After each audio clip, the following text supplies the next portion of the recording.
Have you ever found yourself wondering why certain people drift away as you grow older? Perhaps old friends don't call as often as they used to, family gatherings feel more strained, and neighbors who once waved hello now seem too busy to chat. It's easy to conclude that they're simply too caught up in their own lives. But what if the real cause goes deeper? What if some of our own behaviors, small as they might seem, gradually push people away without us even realizing it? It's natural to believe that by the time you reach a certain age, you've earned a kind of free pass. After all, you've lived decades longer than most of the people around you, and you've accumulated more than your share of experiences, accomplishments, and lessons learned. But as comforting as that thought might be, it sometimes leads us into habits that can quietly erode our relationships. These habits can make others feel drained, cornered, or even resentful, turning what should be cherished friendships and strong family bonds into something fragile and distant. In this video, we're going to dive into some of the most common ways older adults unintentionally alienate the people they care about. Stick with me, because by the end, you'll see that small, intentional shifts in attitude and approach can keep your connections vibrant and enduring no matter how many birthdays you've celebrated. After all, growing older should be about growing wiser, not losing touch with those who matter most. Negativity isn't always obvious. It doesn't necessarily mean you're cursing the world at every turn or yelling at the nightly news. Often it's subtler. It's the habit of focusing exclusively on problems, aches, complaints, and disappointments,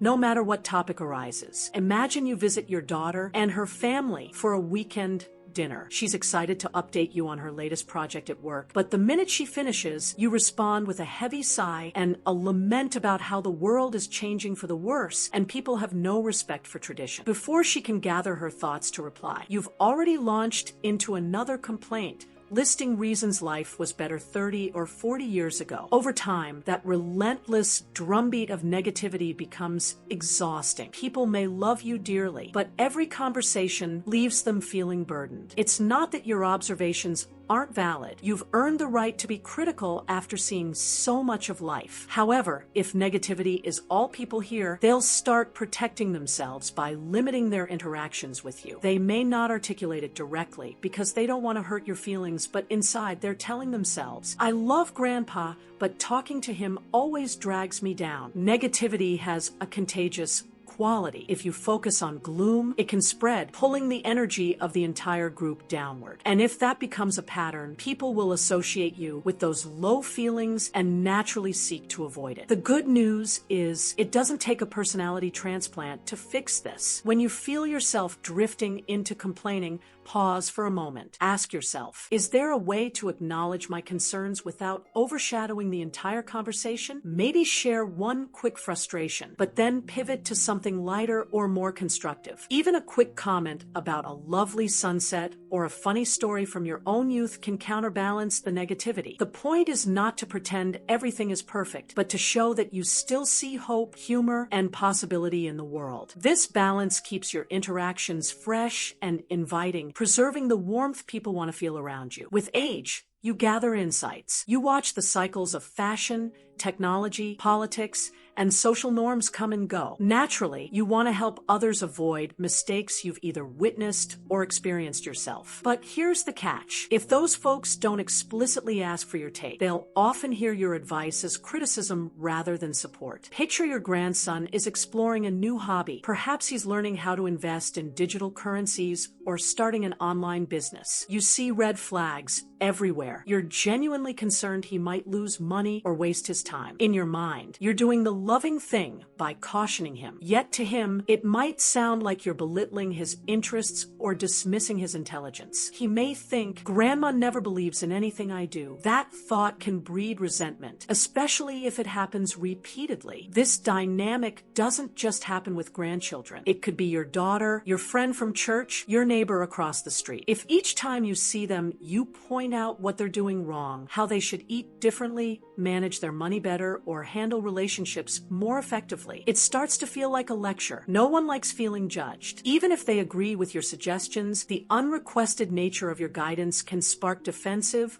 or resentful feelings. So, how do you keep your hard-won wisdom from going to waste? The key is timing and tact. Instead of dispensing advice right away, ask if the person wants to hear it. Something as simple as, "I've got some thoughts that might help. Would you like to hear them?" can mean the difference between being seen as caring or controlling. If they say yes, proceed gently. If they say no, respect that boundary. Trust that when they're ready, they'll come back to you. This shows that you honor their autonomy, which in turn makes them more open to your perspectives in the long run. As we age, it's easy to fall into the mindset that we've earned the right to speak our minds whenever we please, or that our presence is always welcome no matter what. After all, we've spent years developing these relationships. Why wouldn't our family and friends drop everything to accommodate us? The reality, though, is that boundaries are crucial at every age. People need to feel that their time, their emotions, and their personal space are respected. Ignoring boundaries can take many forms. Maybe you're constantly asking your friend Mary to run errands for you without considering her schedule. Maybe you show up unannounced at your son's house, assuming he'll be thrilled to see you, only to find him stressed about work deadlines or household chores. Perhaps you press for details about a family member's personal life, like finances or romantic interests, when they're not ready to share. Even seemingly harmless gestures can become problematic if they ignore someone else's need for privacy or autonomy. While it can sting to feel like you have to knock first or schedule a call in advance, you'll likely find that people are more enthusiastic about spending time with you if you honor their boundaries. This doesn't mean you can never call your daughter on a whim. It just means if she doesn't pick up or if she says she's busy, you respect that. Over time, she'll feel much more eager to connect when she does have the time, because you've respected her boundaries and proven you understand her life is full of responsibilities too. If you notice someone seems distant or reluctant, consider that they might be trying to protect their boundaries instead of feeling hurt or lashing out. Ask yourself how you can approach them with more respect for their time and emotional capacity. Doing so can quickly improve the quality of your relationships because people will feel safer and happier around you. We all have cherished memories, those precious picture-perfect moments from decades gone by. And of course, life holds its pains too. Betrayals, losses, and disappointments that linger in our hearts. With age, these memories can feel even more vivid, as though they happened just yesterday. They shape your worldview, reminding you of the lessons you've learned. But here's a subtle trap. If you talk mostly about the past, you risk losing people in the present. Conversations that constantly circle around back in my day or rehashing old grudges can make listeners, especially younger ones, tune out. They might think this story again or feel that you're not interested in their modern reality. Even peers your own age can grow weary if your entire conversation revolves around events from 30 or 40 years ago without a single reference to what's happening right now. It creates a sense of detachment, as if you're no longer an active participant in the world, but merely an observer stuck in nostalgia or lingering pain. The past certainly has value, and there's nothing wrong with sharing a meaningful anecdote. The key is balance. If you catch yourself telling the same story yet again, pause and consider your audience. Are they reacting with polite smiles that don't quite reach their eyes? Are they steering the subject away, only for you to bring it back to the same era or grievance? That's a clue to shift gears. Try engaging with current events or asking questions about what others are up to right now. Let your grandchildren teach you about their hobbies, or your friends share their latest experiences. You don't have to toss your memories aside. Simply give new experiences a chance to blossom in your life. When people see you're interested in both yesterday and today, they'll be more enthusiastic about sticking around and sharing tomorrow with you as well. Adapting to the modern world can feel overwhelming. Social media, smartphones, digital entertainment, it's a lot. Maybe you're tired of hearing about the latest app, or you think text messages are impersonal compared to a good old-fashioned phone call. These preferences are valid, yet refusing to adapt at all can isolate you from loved ones who rely heavily on new communication tools. Your grandchildren might love sending quick texts or sharing photos online. And if you insist that the only way you'll communicate is if they pick up the phone or visit in person, you might see them less often. After all, their lives are structured around these modern methods. Ignoring that won't make them revert to older ways. Instead, it just creates a barrier they might not always have the time or energy to cross. This resistance can also play out in other ways. refusing to try any new restaurants because you only like the same diner you've gone to for 30 years, or dismissing your niece's new career path because nobody made a living doing that when you were her age. If the people around you constantly hear, "No, I'm not doing that. I'm not learning that," they may stop inviting you altogether. However, adapting doesn't require you to surrender all your preferences. You can keep traditions you love while staying open to novelty. Maybe you won't become a social media addict, but learning to send a simple text or check photos online can deepen your bond with your grandkids. Maybe you'll try a new cuisine once a month, and if you don't like it, that's fine. At least you shared an experience with your loved ones. This openness shows respect for how the world is moving and signals that you still want to be part of it. Those around you will appreciate that effort, and in return, they may be more willing to meet you halfway, occasionally setting up the phone calls you cherish. One of the harder truths about relationships is that they're most fulfilling when everyone gives and receives. As we grow older, we might need more support. Perhaps we have health concerns, need help with errands, or simply crave companionship because our social circle has thinned over time. It's perfectly natural to ask for help. The issue arises when that help starts to feel like a one-way street. Picture you constantly call your son for assistance, to run errands, fix the Wi-Fi, or take you to doctor's appointments. He might do all this willingly out of love, but if at the end of the day, he never hears a genuine thank you, or you never ask how his busy schedule is holding up, he might start feeling taken for granted. Over time, that can transform into resentment. He'll pick up the phone a little less enthusiastically. He might delay scheduling that next visit, not because he doesn't love you, but because he dreads that unending list of demands. Conversely, you might think, "But I have nothing left to give." That's almost never true. Even if you can't perform physical tasks like you once did, you can still offer emotional support, sincere gratitude,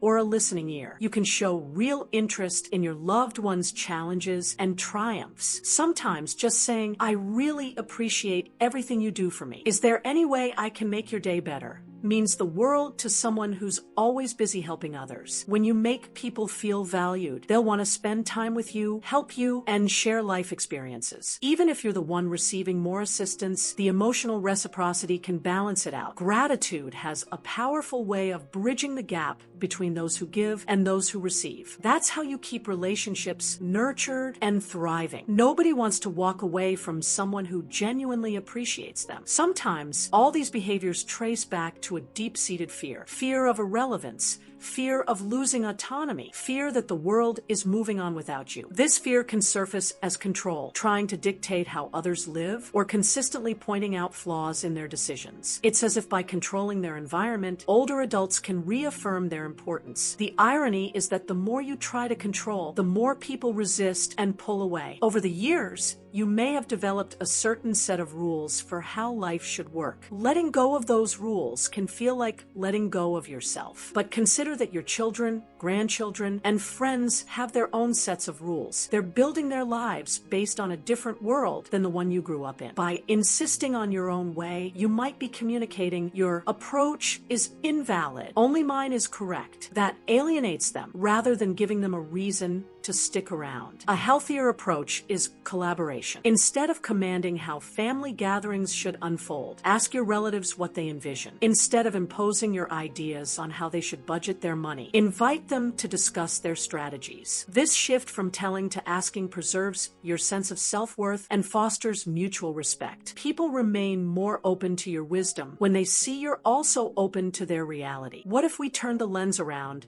and realize that every habit we've discussed, negativity, criticism, nostalgia, boundary issues, reluctance to adapt, and imbalance in giving/receiving, stems from a place of wanting to remain relevant, heard, and significant. The key is channeling that desire into habits that draw people closer instead of pushing them away. Be curious. Ask your adult children what new challenges they face at work. When your grandchildren mention their favorite video games or streaming shows, lean in and say, "Tell me more about that." Curiosity doesn't mean you'll suddenly adore everything they do, but it shows respect for their world. And when people feel respected, they reciprocate by respecting your experiences, and memories. Practice genuine empathy. If a younger family member confides in you about stress at school or on the job, try not to brush it off with, "You have no idea what real stress is." Instead, acknowledge that every generation faces its own challenges. Sometimes just saying, "That sounds tough. How can I support you?" can mend 1,000 silent rifts. Find a middle ground in technology. If social media feels overwhelming, pick one platform or method, like texting or video calls, that makes sense to you. Let your family teach you the basics. They'll appreciate the effort, and you'll gain a more convenient way to stay connected. Understand that your life lessons hold immense value, but only when shared at the right time. Offering a well-timed story about a mistake you learned from can illuminate someone else's path. But telling that same story at every opportunity might dim your credibility. Finally, accept that you can ask for help while still offering gratitude, warmth, and emotional support in return. A thoughtful phone call to your caregiver or a simple card to your grandchild expressing how proud you are of them can go a long way. The biggest takeaway is that small actions repeated over time shape